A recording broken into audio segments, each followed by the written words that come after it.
Ej, Ceca. Zdravo, Ceco. Gde ćeš bre, šabane? Šta je bre? Da mi daje jedan autograf. Ajde, može. Decata, Ceco, draga Ceco, samo so tebe se razvidoti so tebe zaspivat. Draga Ceco, može na autograf? Ma nije problem. Ceco, Ceco.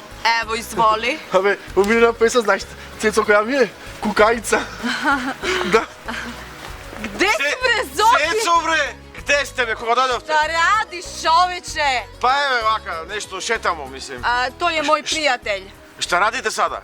Ma evo malo pauze, znaš kako ide to, imamo svirke tu u Bitolji.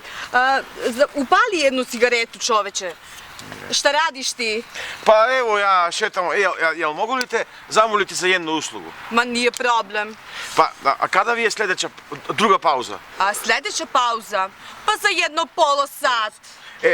Znaš, pominit ću za pol sat sa mojom curom, jel možeš mi reći zdravo Zoki, za da napravim ljubomorna, mislim. Ma nije problem.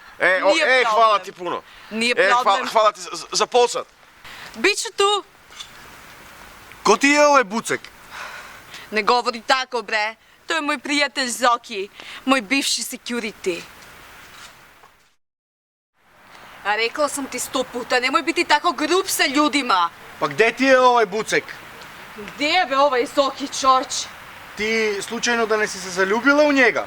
Šta ti znaš, bre? Eno ga. Gdje si, bre, Zoki?